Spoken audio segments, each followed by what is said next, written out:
वैसे स्मार्टफ़ोन हम लोगों को वितरित नहीं भी हुआ तो हम लोग 2, 4, 5 साल 10 साल से मोबाइल पे तो काम अपना स्वयं का कर ही रहे थे।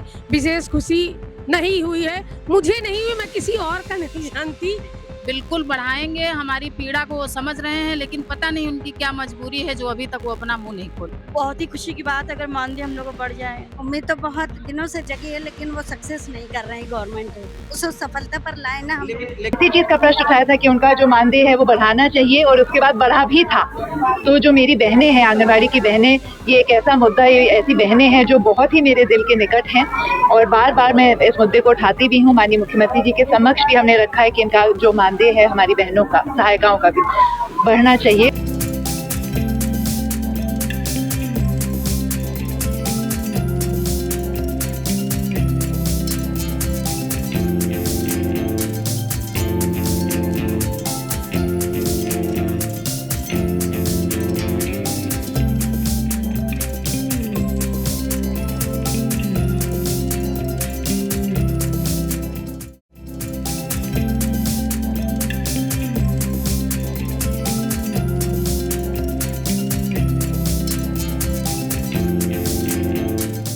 आंगनबाड़ी नवचयनित आंगनबाड़ी सहायकों को नियुक्ति पत्र, आंगनबाड़ी कार्यकर्तियों को स्मार्ट मोबाइल फोन का वितरण और वहीं अनुदेशकों का, कल अगर बात करें तो पूरे प्रदेश में, चाहे वो लखनऊ हो चाहे कोई सा भी जिला हो, अनुदेशकों के लिए जो धनराशि पहले 9,000 रुपये थी, अब वो 17,000 की गई और उसके उपलक्ष्य में आज ये कार्यक्रम रखा गया, जो कि सदर विधायक अदिति सिंह मौजूद थी इस कार्यक्रम में। और मेरे पीछे आप देख सकते हैं ये तमाम सारी वो कार्यकर्तियां हैं, अनुदेशक हैं और ये तमाम सारे वो फील्ड के वर्कर हैं और खासकर महिलाएं हैं।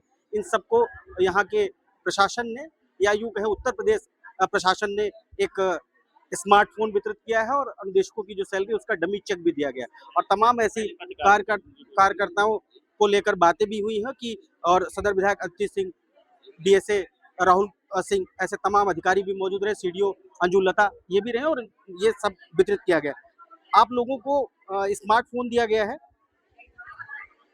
स्मार्टफोन के साथ साथ कैसे देखते हैं कि सरकार की जो अनुदेशकों की सैलरी थी वो भी इंक्रीमेंट की गई और आज स्मार्टफोन दिया गया, तो क्या वर्किंग में क्या इम्पैक्ट होगा या क्या फर्क पड़ेगा, इस पे कैसे देखते हैं? वैसे स्मार्टफ़ोन हम लोगों को वितरित नहीं भी हुआ तो हम लोग 2, 4, 5 साल 10 साल से मोबाइल पे तो काम अपना स्वयं का कर ही रहे थे। विशेष खुशी नहीं हुई है, मुझे नहीं हुई, मैं किसी और का नहीं जानती, क्योंकि हम लोग तो ऑलरेडी इस पे काम कर ही रहे हैं और मिल गया तो एक मतलब कार्य सही हो गया। बहुत लोगों के पास दिक्कतें आती थी तो उनके लिए सही है, मेरे लिए भी सही है क्योंकि काम कर रहे हैं, मेहनत कर रहे हैं, तो जो भी मिले वो अच्छा ही है, बेटर है। जो सैलरी को लेकर के लगातार मांगे चल रही हैं, लड़ाइयाँ चल रही हैं, उसको लेकर अब सरकार लगातार सुन रही है। अनुदेशकों की भी सैलरी 9,000 से 17,000 कर दी गई, तो उसको कैसे देखते हैं कि क्या लगता है सरकार उस पे भी काम करेगी या फिर 2027 का चुनाव है आने वाले समय में, वो कैसे देखते हैं? इसीलिए तो जब मानदेय हम लोगों का बढ़ाया नहीं गया, इसीलिए स्मार्टफ़ोन जो मिला उसकी खुशी। ये क्या है, लॉलीपॉप है? खुशी नहीं। क्या ये स्मार्टफोन लॉलीपॉप है? ये तो मैं कुछ भाई सरकार के लिए तो मैं कुछ बोल नहीं सकती क्योंकि मैं बहुत छोटी वर्कर हूँ, लेकिन सरकार हमारी खुद ही समझती होगी कि मैंने उनके साथ क्या इंसाफ किया, क्या नाइंसाफ़ी की। आप लोग कैसे देख रहे हैं, अगर स्मार्टफोन मिला है तो वर्किंग में क्या फर्क पड़ेगा आने वाले समय में?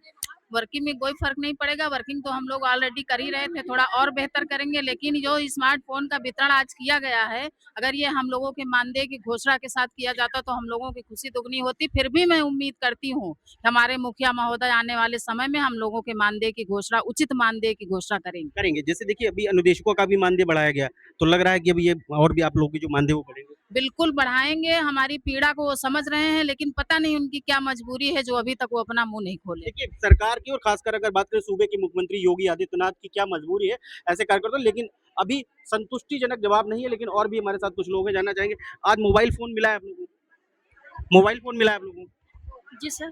कैसे देख रहे हैं, इसमें कितनी सहायता मिलेगी अब आगे काम करने में? अब बेटर काम होगा। अब और अच्छा काम होगा। जी। मानदेय की लड़ाई चल रही है, अगर वो आगे बढ़ता है तो और बहुत ही खुशी की बात है अगर मानदेय हम लोग को बढ़ जाए। आप लोग लगातार लड़ाइयाँ लड़ रही हैं। जी सर। क्या कह रही हैं आप, कुछ कह रही हैं? कह रहे हैं अगर मानदेय बढ़ जाए तो सारी समस्याओं का अनुदेशकों का मानदेय बढ़ा है तो अब कुछ उम्मीद जगी है? उम्मीद तो बहुत दिनों से जगी है, लेकिन वो सक्सेस नहीं कर रही गवर्नमेंट तो उसे सफलता पर लाए ना हम लोग। लेकिन अब अनुदेशकों का मानदेय बढ़ा है तो क्या लग रहा है कि आने वाले समय में उम्मीद तो है। उम्मीद है। देखिए तमाम कार्यकर्ताओं का कहना है कि अनुदेशकों के जहां मानदेय बढ़े और वहीं पर अब जो मानदेय और हमारी मांगे हैं वो भी सरकार अगर बढ़ाती है तो और अच्छा होगा और 2027 में और अच्छे से एक रिजल्ट देखने को मिलेगा। आपको मैं याद दिला दूं कि जब मैं नवनिर्वाचित विधायक बनी थी 2017 में, 2018 में मैंने ही सबसे पहले ये प्रश्न उठाया था विधानसभा में। आप पीछे जाके देखिएगा और इसी चीज का प्रश्न उठाया था कि उनका जो मानदेय है वो बढ़ाना चाहिए और उसके बाद बढ़ा भी था। तो जो मेरी बहनें हैं, आंगनबाड़ी की बहनें, ये एक ऐसा मुद्दा, ये ऐसी बहनें हैं जो बहुत ही मेरे दिल के निकट हैं और बार बार मैं इस मुद्दे को उठाती भी हूँ। माननीय मुख्यमंत्री जी के समक्ष भी हमने रखा है कि इनका जो मानदेय है हमारी बहनों का, सहायिकाओं का भी बढ़ना चाहिए और भगवान ने चाहा बहुत जल्दी हमको कुछ ना कुछ गुड न्यूज भी मिलनी चाहिए। उनका कहना है कि जो है विभाग उनसे सभी विभाग काम ले लेते हैं, लेकिन जो मैंने तो अपने, अगर आपने अभी मेरा फेसबुक सुना होगा, लाइव सुना होगा, कुछ टाइम पहले मैंने अपने सोशल मीडिया में भी डाला था जब हम लोगों का एक दिन का सत्र चला था महिला सशक्तिकरण को लेकर, क्योंकि विपक्ष ने जो महिला बिल नहीं पास होने दिया उस पर हम सब ने चर्चा करी थी और मैंने स्पष्ट रूप से कहा था कि किसी भी गांव की, किसी भी ग्राम सभा की एक दिन व्यवस्था नहीं चल सकती अगर हमारी आशा बहुएं, हमारी आंगनबाड़ी बहनें, अगर हमारी समूह की बहन बेटियां, दीदियां बैठ जाए तो एक दिन आप व्यवस्था चला के दिखाइए। तो नो डाउट ये हर चीज की हकदार हैं जो ये चाहती है।